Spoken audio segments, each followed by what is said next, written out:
ಎಲ್ಲರಿಗೂ ನಮಸ್ಕಾರ. ನಾನು ರಾಜೇಶ್ವರಿ. ರಾಜಿ ಅಡುಗೆ ಚಾನಲ್ಗೆ ನಿಮ್ಮೆಲ್ಲರಿಗೂ ಸ್ವಾಗತ.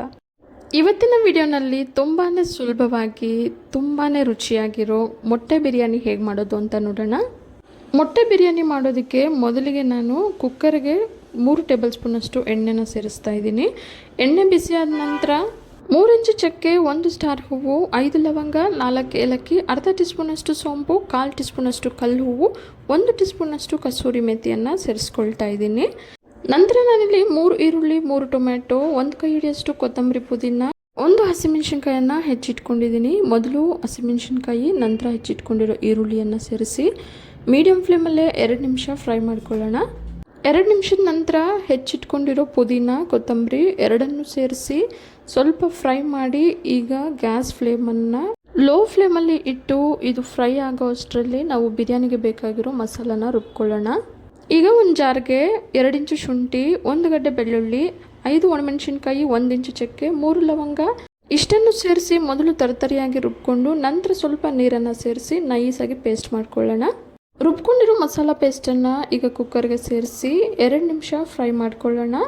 ನಂತರ ಈ ಮಸಾಲಾಗೆ ರುಚಿಗೆ ತಕ್ಕಷ್ಟು ಉಪ್ಪನ್ನು ಸೇರಿಸಿ ಸ್ವಲ್ಪ ಫ್ರೈ ಮಾಡಿ ಒಂದು ಲಿಡ್ಡನ್ನು ಮುಚ್ಚಿ ಮಸಾಲ ಎಲ್ಲ ಚೆನ್ನಾಗಿ ಬೆಂದು ಎಣ್ಣೆ ಬಿಡೋವರೆಗೂ ಬೇಯಿಸ್ಕೊಳ್ಳೋಣ. ನೋಡಿ, ಮಸಾಲ ಎಲ್ಲ ಚೆನ್ನಾಗಿ ಬೆಂದು ಎಣ್ಣೆ ಎಲ್ಲ ಬಿಟ್ಟಿದೆ. ಈಗ ಇದಕ್ಕೆ ಅರ್ಧ ಟೀ ಸ್ಪೂನಷ್ಟು ಅರಿಶಿನ ಪುಡಿಯನ್ನು ಸೇರಿಸಿ ಹೆಚ್ಚಿಟ್ಕೊಂಡಿರೋ ಟೊಮೊಟೊನ ಈಗ ಸೇರಿಸ್ಕೊಳ್ಳೋಣ.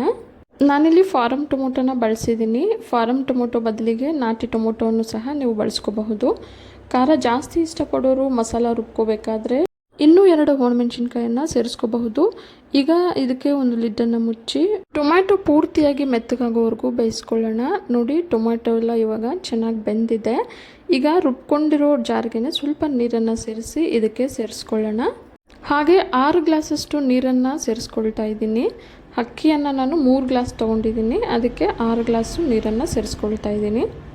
ಈಗ ನೀರು ಬಿಸಿ ಆಗೋಷ್ಟರಲ್ಲಿ 5 ಮೊಟ್ಟೆಯನ್ನು ನಾನು ಬೇಯಿಸಿಟ್ಕೊಂಡಿದ್ದೆ. ಈಗ ಬೇಯಿಸಿಟ್ಕೊಂಡಿರೋ ಮೊಟ್ಟೆಯನ್ನು ಚಾಕುನಲ್ಲಿ ಈ ರೀತಿ ಸ್ವಲ್ಪ ಕಟ್ ಮಾಡಿ ಇಟ್ಕೊಳ್ಳೋಣ. ಈ ರೀತಿ ಕಟ್ ಮಾಡ್ಕೊಳ್ಳೋದ್ರಿಂದ ಉಪ್ಪು ಖಾರ ಎಲ್ಲ ಮೊಟ್ಟೆಗೂ ಸೇರಿ ರುಚಿ ತುಂಬ ಚೆನ್ನಾಗಿರುತ್ತೆ.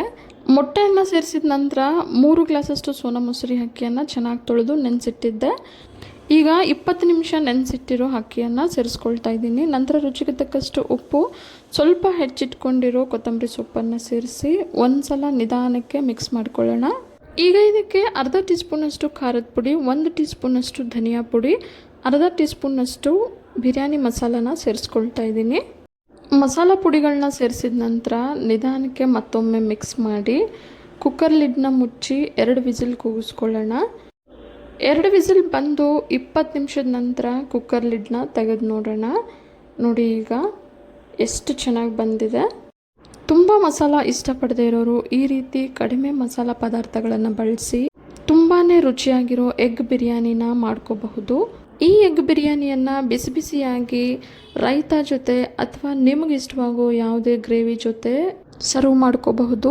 ಈ ಎಗ್ ಬಿರಿಯಾನಿಯನ್ನು ಮಾರ್ನಿಂಗ್ ಬ್ರೇಕ್ಫಾಸ್ಟ್ಗೆ ಅಥವಾ ಮಧ್ಯಾಹ್ನ ಲಂಚ್ಗೆ, ನೈಟ್ ಡಿನ್ನರ್ ಆಗೂ ಸಹ ಬಿಸಿ ಬಿಸಿಯಾಗಿ ಮಾಡ್ಕೊಂಡು ತಿನ್ಬೋದು. ರುಚಿ ತುಂಬಾ ಚೆನ್ನಾಗಿರುತ್ತೆ.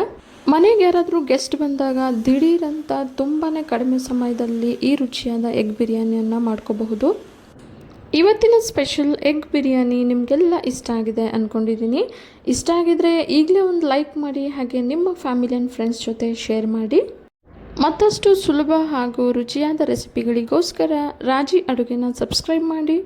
ನೀವು ಮನೆಯಲ್ಲಿ ಒಂದ್ಸಲ ಈ ಎಗ್ ಬಿರಿಯಾನಿಯನ್ನು ಟ್ರೈ ಮಾಡಿ, ಹಾಗೆ ನಿಮ್ಗೆ ಹೇಗೆ ಬಂತು ಅಂತ ನನಗೆ ಕಮೆಂಟ್ ಬಾಕ್ಸ್ನಲ್ಲಿ ತಿಳಿಸಿ ಅಂತ ಹೇಳ್ತಾ ಮುಂದಿನ ವಿಡಿಯೋದಲ್ಲಿ ಸಿಗೋಣ. ಧನ್ಯವಾದಗಳು.